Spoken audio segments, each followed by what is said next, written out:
po jako akawuwo.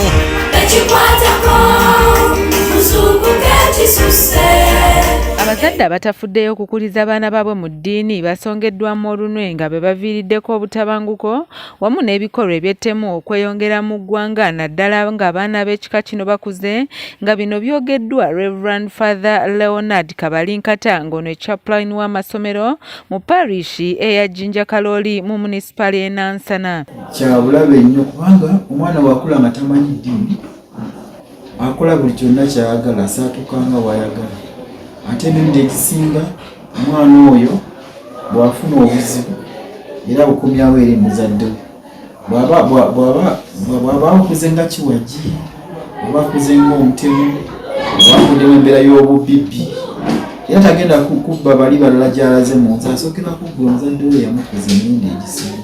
Ono okwogera bino asinzidde ku ssomero lya Wefa Hill School ekazo oluvannyuma lw'okumazisa abaana abawerako omusomo gwa konfirmansiyo era nga bano abakalaatidde okunywerera ku Katonda obulamu bwabwe bwonna.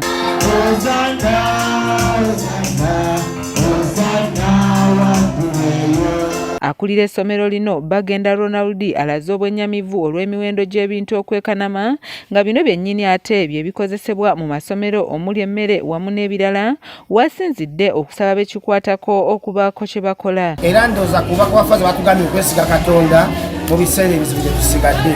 Amasitoowa gaffe ag'emmere gakaze. Twaggulawo nga tugamba nti nno tugenda kuba emmere eno esobola okutumala ku bbeeyi bweti. Wabula olwaleero obuzibu tufunye nti ate emmere yo etuweddeko ate ng'olwaleero yeeyongedde okwekubisaamu emirundi ebiri. Tetumanyi oba abasajja banaatukkiriza tuteme ettaamu okusinga abaana banaatufiirako enjala mu masomero oba abazadde banakkiriza okulaba nga nabo batukontributingirako. Abazadde betwogeddeko nabo balaze essanyu olw'essomero lino okubayambako mu kunnyikiza eddiini mu baana baabwe kyokka nabo ne bennyamira olw'emiwendo gy'ebintu. Katandikira ku budde buno wa COVID bwatta emirimu bwattaataganya emirimu gyaffe gyonna egy'abakozi naddala abazadde. Emirimu gyonna gye badde mu kutojjera na kutandika bupya. Okusomooza okusinga obunene ku budde ku bintu ate okulinnya ku sipiidi eya waggulu. Kati nakisanyukidde nnyo eky'essomero okuleeta okusoma omusomo. Olw'ensonga nti nange namalira ku ssomero era bulijjo ngamba bane omwana nga alisomerawo omusomo. Mu ngeri y'emu nga bwe bagamba nti teri bukulembeze butava eri Katonda n'abayizi b'essomero lya Namulonge Church of Uganda Senior Secondary School mu municipal y'e Nansana baliko bannaabwe be balonze okubakulembera era ng'omukolo gw'okulayiza abakulembeze bano gubadde makeke ng'obadde oyinza okulowooza nti mukulembeze wa ggwanga yalayira.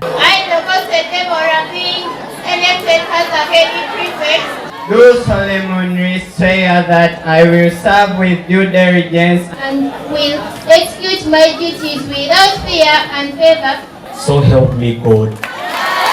Bannaddiini abakulembeddemu okusabira abakulembeze b'abayizi bano wamu n'omukulu w'essomero lino Mayanja Robert David baliko entanda okulya ekibya gye basibiridde abayizi. Ebya academics ebyo Mukama atuyise okukola. Seventh master ensonga ekwata ku ssomero nze nina poliisi gesitakola sikiyingiramu tukkiriza nti Mukama ajja tukozesa nga tutambula naawe. Olw'emirimu emirungi gye bakoze boodi neraba nti kisaanidde okubaawo ekyenjawulo ekikolebwa baki ba prefects. Kati nammwe mukole ekyenjawulo mutegekere abalikola ki. Babaliko abayizi mu ssomero lya Namulonge Church of Uganda Senior Secondary School babuulidde bannaabwe ku bye balina okugoberera mu buweereza bwabwe okusobola okubutambuza obulungi ate n'okubanguyira wakati nga beetegekera obulamu oluvannyuma lw'okusoma.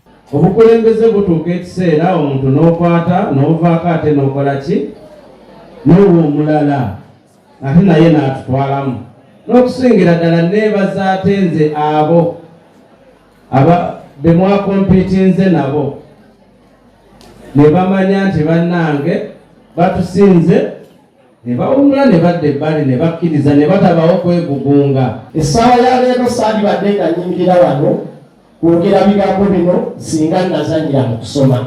Mukole okusinga kwabo abavuddeko naye batukoze bulungi ekyo oba omanya naawe ozze okukola obulungi ng'ababaddeko n'okusingawo teekawo enkyukakyuka.